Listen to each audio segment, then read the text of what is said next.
මුලතිව් උදියාර කට්ටකුලම් ප්‍රදේශයේදී වන්නේ මෙහිමේ නිරත තුන්වන කාර්ය සේනාංකයේ 631 වන බල සේනාව සොයාගත් LTTE අධිතාක්ෂණ යාත්‍රා නිෂ්පාදන අංගණයේ මෙම සබ්මැරීන් සහ ප්‍රහාරක යාත්‍රා නිරීක්ෂණයෙන් යුද හමුදාව වැදගත් තොරතුරු රැසක් අනාවරණය කරගෙන වෙඩිනව දින ඝන යකඩ තහඩු වලින් සාදා ඇති මෙම සබ්මැරීනයෙන් ඕනෑම ගැඹුරු මුහුදක මතුපිට නොපෙනෙන ලෙස දී යටින් බාධාවකින් තොරව ගමන් කළ හැකියි. ඉහළ එන්ජින් ධාරිතාව නිසා වැඩි වේගයක්ද ඉන්ධන ගබඩා කිරීමේ හැකියාව නිසා වැඩි දුරක්ද මෙයින් ගමන් කළ හැකියි. ගැඹුරු මුහුදේ දී යටින් ගමන් කරන විට තල්මස්සෙකුගේ ස්වරූපයකුනි මෙය දිස්වන්නේ. සබ්මැරීනයේ දිග අඩි 40ක් වන අතර පළල අඩි 20කට ආසන්නයි. මෙය මුහුදට රැගෙන යාම සඳහා රෝද සවිකල ආධාරකයක් මත සූදානම් කර තිබියදී හමුදාව එම ස්ථානය අල්ලාගනු ලැබුවේ. සබ්මැරීනයක් ආධාරයෙන් LTTE නායකයා පැන යා හැකි බවට මැලේසියානු වෙබ් අඩවියක් තොරතුරු පළ කර තිබුණේ ඉකුත් සතියේ. මෙහි 10 දිනකට පමණ පහසුවෙන් ගමන් කිරීමට පුළුවන්.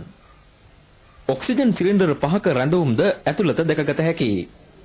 අවශ්‍ය විටක පිටතින් වාතාශ්‍රය ලබා ගැනීම සඳහා ඉහළට එසවූ වාකුවර සහිත නලද මෙහි සකස් කර තිබෙනවා. ජල පීඩනය අනුව ඒවා ස්වයංක්‍රීයව වැසී ඉන් ජලය ඇතුළට ඒම වැළකෙනවා. ජල පෘෂ්ඨයට සමගාමීව අවශ්‍ය විටක ක්‍රියාත්මක කළ හැකි රේඩාර් පද්ධතියක් සහ ගමන් මඟ නිරීක්ෂණයට අධිතාක්ෂණික කැමරා පද්ධතියක් මෙන්ම මෙහියුම් උපකරණද මෙහි සවි කර තිබෙනවා. ලෝකයේ ත්‍රස්තවාදී සංවිධානයක් විසින් නිෂ්පාදනය කරනු ලැබූ ප්‍රථම සබ්මැරීනය ලෙස මෙය ඉතිහාසයට එක් වෙනවා. මේ ආකාරයෙන් අධිතාක්ෂණික යාත්‍රා සකස් කිරීමට LTTEට තාක්ෂණය ලැබුණේ කෙසේද යන්න දැන් ප්‍රශ්නාර්ථයක්. දැන් මේක බලන්න මේක ඇවිල්ලා මේ ස්විට්සර්ලන්ඩ් වල තමයි මැනුෆැක්චර් හදලා තියෙන්නේ. දැන් මෙතන තියෙන ඉක්විප්මන්ට් ඔක්කොම බැලුවාම එක්ක නෝර්වේ එක්ක ස්විට්සර්ලන්ඩ්. මේක ඇවිල්ලා මේ ආමා ප්ලේට් නමන එක බ්ලෙන්ඩ් කරන එක. මේකෙන් පුළුවන් ආමා ප්ලේට් එක නමන්න ඕන විදිහට. එකක් තව ටෝපිඩෝස් වගේක් හදලා තියෙනවා. මේ හැම එකටම මේක පාවිච්චි කරන තමයි මේක මෙයා කරලා තියෙන්නේ. ඊට අමතරව මෙතන තියෙන 100 kV ජෙනරේටරයක් අතන මේ එහා පැත්තේ. මෙම කන්ටේනර් බහලුම් අනුවද මේ ස්ථානයට තාක්ෂණික උපකරණ ගෙනවිත් ඇත්තේ විදේශීයන් බව පැහැදිලියි. සබ්මැරීනය සකස් කර ඇත්තේ මෙම මොඩලය අනුවයි. ශ්‍රී ලංකා නාවික හමුදාව භාවිත කරන සුපර්ඩෝරා වැනි අධිප්‍රහාරක යාත්‍රාවක්ද මෙම අංගණයේදී LTTE සකස් කර තිබෙනවා. මෙහි දිග අඩි 60ක්.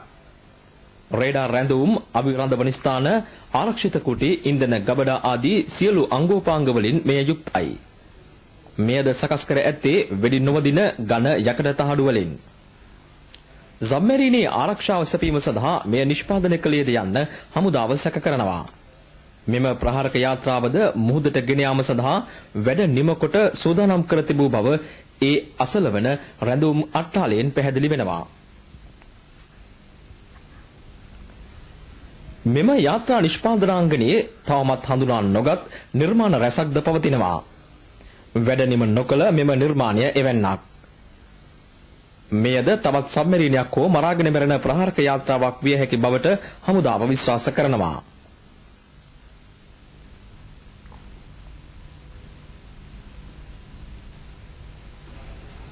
වැඩ නිම නොකළ අධිවේගී යාත්‍රා රැසක්ද නිෂ්පාදන අංගණයේ දැකගත හැකියි. මෙම යාත්‍රා මුහුදට එක්කලේ නම් සිදුවිය හැකි තර්ජනය තක්සේරු කළ නොහැක්කක්.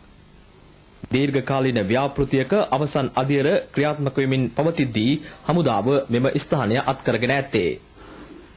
LTTEට මෙම උපකරණ හා යාත්‍රා විනාශ කිරීමට පවා ඉඩ නොතබා ඔවුන් පළවා හැරීමට හමුදාව සමත් වී සිටිනවා. තනි පුද්ගලයෙකුට මෙහෙවිය හැකි කුඩා ප්‍රමාණයේ මරාගෙන මැරෙන යාත්‍රාද මෙහි නිෂ්පාදනය කර තිබෙනවා. මෙම දැවැන්ත අංගණය අත්පත් කර ගැනීම තුළම යුද හමුදාව මේ වන විට ලබා ඇති ජයග්‍රහණය සහ LTTE ලබා ඇති පරාජය තක්සේරු කළ හැකියි.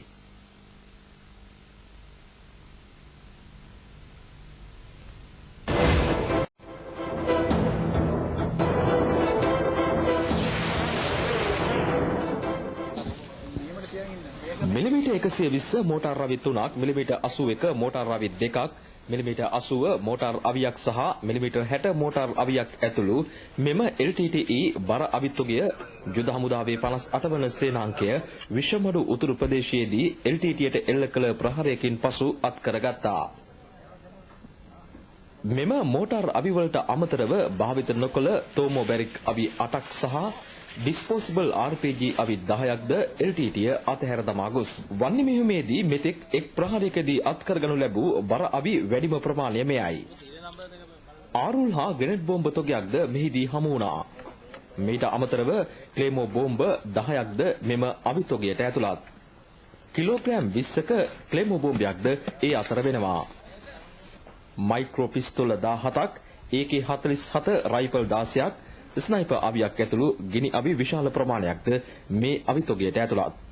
අපේ ප්‍රහාරය හමුවේ ඔවුන්ට වෙන විකල්පයක් නැහැ. මේවා එක්කෝ අපිට අපේ ප්‍රහාර හමුවේ අපේ අත්පත් කරගන්න අවස්ථාවක් තියෙනවා. ඒවා අතහැර දමලා උට යන්න වෙනවා. එහෙම නැත්නම් ඔවුන්ට මේවා විනාශ කරලා දමලා උන්ට ඉවත්ව යාමට සිදු වෙනවා.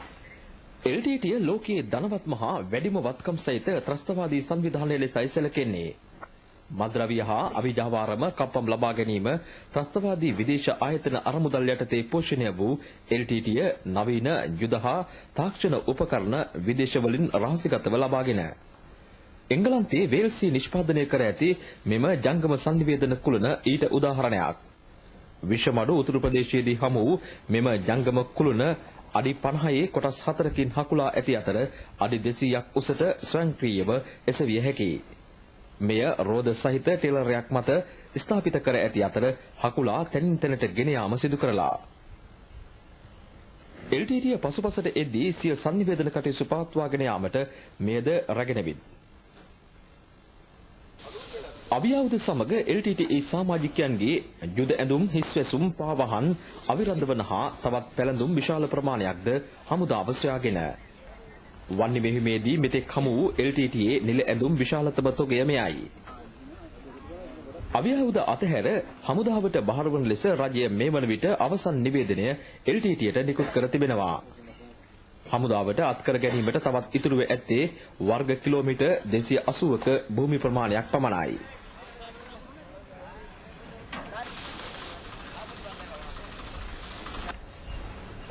LTTE නිල ඇඳුම් දහස් ගණනක් මේ ස්ථානයේ තිබෙනවා. මෙම අවසන් අධීරයේදී LTTE බොහෝ විට ඔවුන්ගේ මෙම නිල ඇඳුම් සහ අවියාවුද අතහැර සාමාන්‍ය ජනතාව අතරට එක්වීම බලාපොරොත්තු විය හැකි කරුණක්. මෙම අවසන් මොහොතේදී එයදැයි සිදුවන්නේ දැන් මෙම නිල ඇඳුම් ඇසුරෙන් මතුවන සැකයයි. රූපවාහිනී සමන් කුමාර රාමවික්‍රම විශ්වමඩු සිට